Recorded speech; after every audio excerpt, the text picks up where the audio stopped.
purses. Thank you. Today, we will be looking at lady writers with style. Because writing is such a solitary sport involving wearing pajamas well into the day, obliviousness to breakfast crumbs crumbling down your hoodie, coffee breath / sweat, wild Einstein-y hair, despair, self-doubt, and dips into a general why are we here, what am I doing, existential crisis, because of all this, it is important for writers of all genders to dress it up a little when they leave the house. Being a writer is not a free pass into slovenly alcoholism, in spite of what so many slovenly alcoholic writers will tell you. Good writing is actually about style, so let's peek at some women who've let that style leak from their brains onto their bods. Zadie Smith. She likes to pop a turban on her head, and I like it too. In particular, its heft and its brightness. Doesn't it just look like if you wore a turban on your head would then be a toy for the day? You'd just be like, got a turban on my head, around. You like sing a turban song in your head. That's what I would do. I greatly admire a woman who can sport a turban. Who's this smoking hot fox with the wild hair, extravagant eyeliner, and cute sweatshirt? It's Jan Kerouac, Jack Kerouac's daughter. OMG, you say. I didn't know Jack Kerouac had a daughter. How did I not know that? It's called sexism, also known as misogyny. Seriously.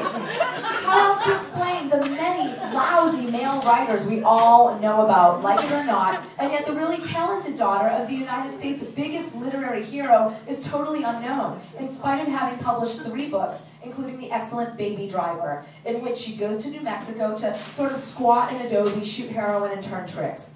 This is an excellent moment to mention the great article in the New Republic, which I handily link here for all of you guys. And if we were in the internet, we could go there together right now. The real world, so you'll just have to Google it on your own. But this article crunches numbers to reveal what we already knew. Women are getting published way less than men. And once they are published, the mostly male book review guard only reviews a small portion of what's out there. Bummerino. Yeah, let's have some lesbian hisses at that. We don't like that. Do you know what I found out from traveling? It's really fun now that like Sister Spit brings, all genders because we get to learn from one another. And I got to learn from Kirk Reed that like at men's gatherings in the woods where they like, I don't know what they do, hot fire and beat a drum to Thor. When they do that when they like something. When you're like, guess what? Millions and millions of women are getting published and making millions of dollars. You go. It's a different world. Okay. Anyway, yes, thank you, Entozaki Shange, for the wild cornrow sculpture, the dramatic black hood, and the rad bagel-esque bangle. Gorgeous. And I would like to just continue slamming continue complaining about the state of the literary world for women, and talk about how we were reading, I grabbed a New Yorker in the van the other day, and I just found there's like this article by like Jonathan Franzen about like how he's so bored.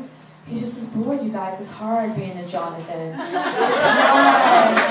There's a lot of Jonathans out there, and we look at them, and we just like think like, must be nice to be a Jonathan, but you know something? They're bored. And in fact, this Jonathan was so bored that he was feeling a little suicidal.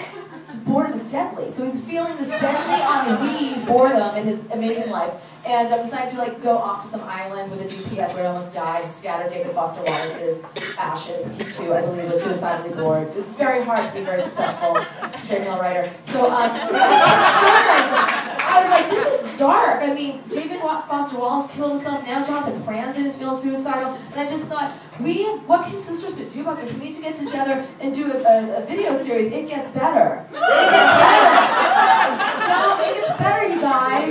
You're a Jonathan. Not only does it get better, it gets better, and it gets better, and better, and better. It gets better. And I was also thinking maybe we could take a page from Entozaki and just do like a whole production, like for heterosexual white male writers who have considered suicide when the New York Times bestseller list is not enough. We'll be casting for Jonathans. Please bring your corner and glasses. Okay. Thanks, Mary. Linda Berry, icon. The red bandana, the glasses, the red lipstick, perfect. I also dig her men's watch. You are either obsessed with Linda Berry's work or you just don't know who she is. Cruddy is one of the best novels ever about a little gender-fucking knife-wielding girl kidnapped by her psychopath father. It is great for reading aloud on road trips. Mary! It's Anne Rice drinking tab in high Egyptian goth costume. Perhaps channeling a distant being, signing while autographing a novel. I met Anne Rice at a book signing in Boston in the 80s when I was a young goth, and I had her sign the satin interior of my black velvet cape. She did not look like this. I looked like this. She was, in fact, very mild-mannered and was not in the throes of being touched by a spirit. She expressed fear that me and my gothling friends would be disappointed by her plain Jane looks, and she thought she should purchase a pair of skull earrings or something to look more in the spirit of her vampire novels, which, by the way, are amazing. Seriously. From the brilliant Interview with the Vampire to that one about the vampire elders who live in a cave underground in Egypt, whatever that one was called. So good. After that, man. But clearly her book signings are always worth checking out, and I just really want us to think for a moment about somebody took this picture, a photographer, someone with a camera in their hand, an artist. Look at that composition. They're like, gotta get the tab, gotta get the tab. Gotta get her, gotta get the tab. Get the bodyguard. You know that's her bodyguard. She's batshit crazy. She's got bodyguard in New Orleans. Bodyguard, crazy Anne Rice tab. Done. Thank you. Whoever took that picture. All right. Heather O'Neill is a classic beauty and a can't-go-wrong striped sweater. She wrote a really fantastic book called Lullabies for Little Criminals about a spirited girl growing up in Canada with her junkie dad who gets mixed up in drugs and prostitution. Listen, I cannot help it if my favorite books are about girls and women making terrible life choices as the result of horrid circumstances. If that's your bag too, you will love this writer. Yo, this is Kate Braverman's author photo for her breakout book, Lithium for Medea, which came out in the 70s when she was in her 20s and a total crazed badass. Who has an author photo like that? Let's think about that. She's like wearing dark aviator sunglasses in her author photo. She got a headache or something. She's like, pulling her hair back. She's like, I didn't get my bangs trimmed. Now I gotta take my author photo, man. Got this book coming out. Fuck it. She's like, let's do two, because one Kate Braverman is not enough. So we've got like, whoa, Mary. Imagine if there were two Kate Bravermans out there. There might be. Okay. Anyway, oh wait. Lithium for Medea is about, guess what? A cat-killing lady drug addict in a sexed-up abusive relationship. Is there a link between these women's wild styles, wild imaginations, and wild lives? Yes.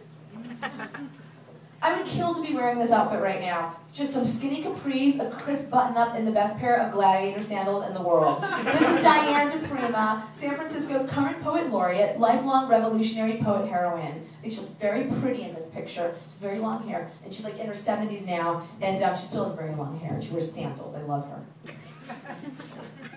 Okay. Hell yeah, Tama Janowitz. In the 80s, she was as big as her hair. Does anyone remember Tama Janowitz? Oh, good. You know, sometimes we go to a lot of colleges, you know what I mean? People don't even, like, yeah, nobody knew Tama Janowitz was. So this is great. Okay, so you get it. How inspiring it was to see this girl writer with amazing style, for me in the 80s, big hair, amazing style, walking around on, like, David Letterman, getting the kind of attention that's reserved for starlets and rock stars. Her book, Slaves of New York, was turned into a movie starring Bernadette Peters, another big-haired woman I adore. And I just have to say, it's very strange that this Sister Spit tour has two Bernadette Peters references in the show. It's very odd when that happens. So it's like the Bernadette Peters tour. She's with us. If I recall, it was a pretty good book. I at least loved it in the 80s when I tried to tease and aquanet my hair into a storm cloud like this every day and dreamed of running away and being enslaved by New York City.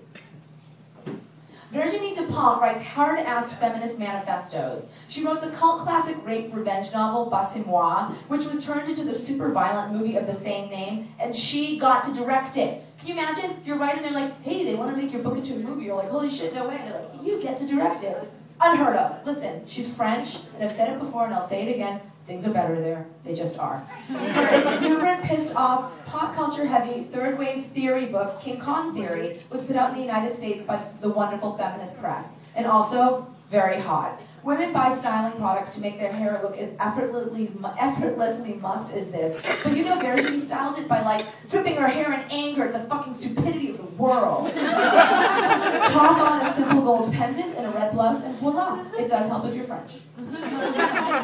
Eileen Myles is not a lady, but she is an icon. Serious. Her classic butch fashion is always totally relevant and super cute. A perfect choppy haircut, some nice plaid, traditional smart guy glasses that span time. If you stick to the classics, you always look great. A handheld recorder also makes a smart accessory. And now we have the poet Nikki Giovanni, who was spitting slam poems before anyone ever knew what they were. And yes, she's wearing menswear and sporting a Thug Life tattoo in honor of Tupac. Yes, she is a professor, and we are schooled. Here's a very elegant ZZ Packer. I like her trademark side ponytail with the little knot at the base, and her simple sweater and her strand of classy pearls. She's a great writer. Her short story collection, Drinking Coffee Elsewhere, is like Guns N' Roses' Appetite for Destruction, not a bad song on the album. Joan Didion makes me excited to get older. I want to wear giant sunglasses all the time, with an Anna Wintour bob and a no-nonsense houndstooth blazer. Don't ask for me to smile for your silly picture. I am Joan Didion. I live in San Francisco, so I get to see Joelle Gomez a lot, and I'm always marveling at her spectacular and iconic style, especially her trademark hairdo, her little illuminated twists. She's also been blessed by a coveted gap between her two front teeth. Remember on cycle 15 of America's Next Top Model, when Tyra sent Chelsea to the dentist to get a gap drilled into her grill? I wish someone would do that to me. I do. 2011 is the 20-year anniversary of Jules' lesbian vampire classic, The Gilda Stories. It's as fresh as it was in 1991, because vampires don't age. Remember adorable Banana Yoshimoto? First off, her name is Banana, lucky. Second, she so the face of the 90s here with her cute hairdo, intelligent glasses, and pinstripes. Mian Yan is a Chinese writer whose book Candy is so good. Guess what it's about? A young girl tossed down the rabbit hole of sex and drugs and prostitution. Sorry. It's like I just never stopped playing Barbies, you know what I mean? Anyway, it's translated and you can read it and it's fucking great, especially when you understand that for a girl to write a book like this in China is kind of a big whoop, and she's a huge controversy. It's the 70s, when outspoken lesbian writers wound shooting the shit on the Dick Cavett Show. Truly another era. Really though, this is Jill Johnston, author of the classic Lesbian Nation, which grew out of her Village Voice column back in the day. What is she wearing? Like an ascot, a prep school blazer, boyfriend jeans or girlfriend jeans or male-identified lover jeans, whatever you want to call it, a pair of combat boots, and some medallions, as it is the 70s. We could and should all be wearing this outfit right now. Is this a shot for Mark by Marc Jacobs' Spring-Summer 2011 collection? No, it is not. It is the legendary poetess Anne Waldman rocking what you can't see, but it's like an asymmetrical bob while wearing my dream dress. Those sleeves, the stripes, the other pattern, the bare feet, because she was a poet and must be in touch with the earth. Love her. And I will end this with this amazing shot of a teenaged Essie Hinton taken right around the publication of her first novel, The Outsiders. Did anyone not know that Essie Hinton was a girl? She's a girl. She wrote that fucking book when she was 17. That is such a cute haircut. Her eyeliner looks great, and she looks all sensitive and smart and tough, the way a 17-year-old girl who conjured Ponyboy Curtis and Dallas Winston should look. If you watch Francis Ford Coppola's film adaptation of the book, which is very good, you can see Miss Hinton in a cameo as the nurse that Matt Dillon is being a dick to. It's her. But she's older. Yeah, she doesn't have this cute haircut anymore. So, in summary, buy books by females. Thank you.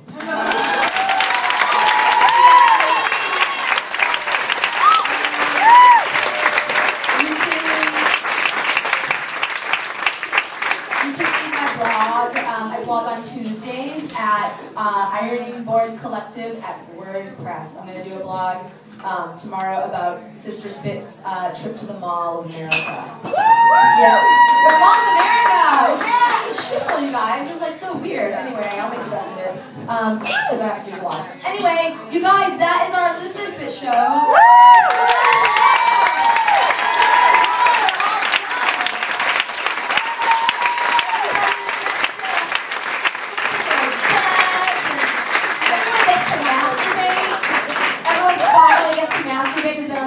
If not actually, have sex with somebody who's waiting for them. Everyone gets to cuddle with their cats and dogs. Everyone gets to cook food in their own kitchen. I can stop eating meals at Starbucks, which is amazing. I'm really looking forward to that. And I just want to thank again the amazing Beth Pickens, who's really just giving us the most amazing tour. It's just so amazing. We're really taken care of. And I want to thank Colleen, the bartender. Please tip her very well. Thanks, Chance's Dances, boogie down. We're going to tour again next year, and on this leg of the tour, we're going to have Justin Bond with us in 2012. Yeah, we have Justin Bond, the incredible Aaron Markey, who's crazy, is coming with us. We have Cheryl Dunier, the filmmaker, will be coming and doing crazy audience participation. Kit Gann from Good Asian Drivers is going to come. Cassie J. Snyder, who's an amazing scenester, is coming, and I think I'm probably forgetting someone. My contact's falling out. This show's over. I'm losing my contacts. I gotta get off the stage. Okay, I love everyone. Buy our stuff. Good night.